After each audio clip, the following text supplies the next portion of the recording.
السلام عليكم ورحمة الله وبركاته. اذكر الله وصل على سيدنا رسول الله. اللهم صل وسلم وبارك على سيدنا محمد وعلى آله وصحبه أجمعين. زمان أنا مش عارف، مش فاكر من سنة ولا من سنتين، كنت عامل فيديو على المستريح بتاع الصعيد دي، اللي كان في الصعيد، اللي كان البهايم وجاموس وبقر ويديك كل شوية دفعة. وقلنا يا اخوانا روحوا يا اولاد، ما حدش يديله الفلوس ديت، النصابين هي ده اسلوبهم، ياخد منك الفلوس برضاك. وما حدش يسمع الكلام، وطالع المستريح اللي هو كان اسمه مش عارف المستريح ولا النصاب ولا ايه، ظرف الفلوسات وخلع الله اعلم وراح السجن ولا ما راحش. المهم ان الفلوس راحت على الناس. جينا لمنصة FBC اللي على النت، نفس القصة بتاعت البهايم بتاعت المستريح بتاع الصعيد، هي نفسها، بس ما ياخد فلوس منك، ما ياخد منك فلوس ويديك مهمة تعملها، اعمل مش عارف ايه، اشترك مش عارف ايه، ابعت لينك مش عارف الايه، اديني، المهم شوية حركات بتاعت الكلام الفارغ دي.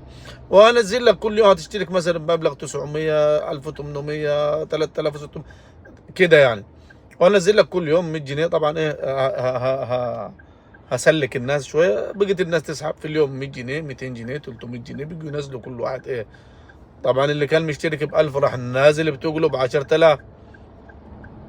المنصه طبعا مش غبيه، ما هو مش فاتحها سبيله، ما يروح المستشفيات يدفع لله مثلا، ولا لو راجل خير قوي قديت يعني، ولا الناس الفقراء ما كتار قوي، لو واحد كده عاوز يساعد الناس مش محتاجين منصه ولا حاجه، يروح في الشوارع هتلاقي 1000 واحد صاحب المنصه. المهم طال عمرك يجي يقول لهم لا انت هتسحب يومين، انت هتسحب اسبوعيا عشان الضغط بتاعت الشركه، فهتسحب اسبوعيا، وحدد له بدل ما تسحب مثلا من 400 ل 800، اللي هو ما يسحبش بمزاجه يعني، لا ده في كذا.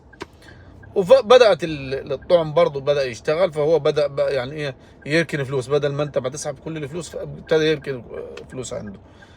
برضه الناس اقترضت، الناس باعت ذهب، يعني شوف ناس خدت قروض وحطتها في المنصة عشان الربح السريع، الربح السهل.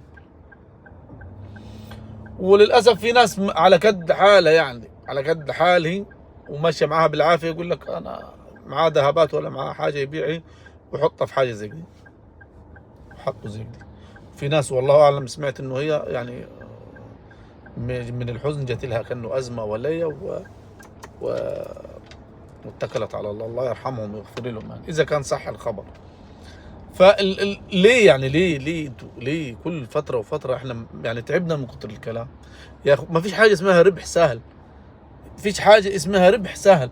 البنك نفسه اللي هو عامل لك مبنى وموظفين والحكومة مراقبة عليه والدنيا كلها، اما تروح تحط له المية يقول لك يا باشا انت هتديني 1000، هدي لك على ال1000 ده في السنة مثلا 80 جنيه.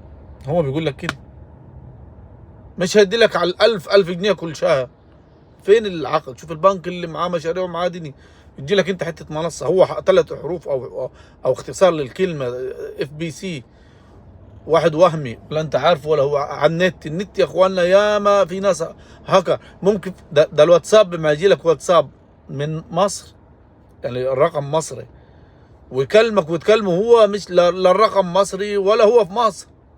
انتبهوا للنت يا اخوانا، وانتبهوا للحاجات دي. النص يعني هو دايما يقول لك طالما الطماع موجود النصاب بخير. فالناس اللي راحت عملت شكاوي، والناس اللي راحت فتحت في النيابة العامة، يعني انا اقول لكم فلوسكم يعني ان شاء الله ان شاء الله يعني ما تقلقوش ضاعت عليكم. كل سنة وانتم طيبين ورمضان كريم. ولما يجي لك واحد غلبان يقول لك عاوز حاجة لله، تقول له ما معيش حاجة زي كده، تروح الزار في فلوسك كلها فيه. اتقوا الله. السلام عليكم.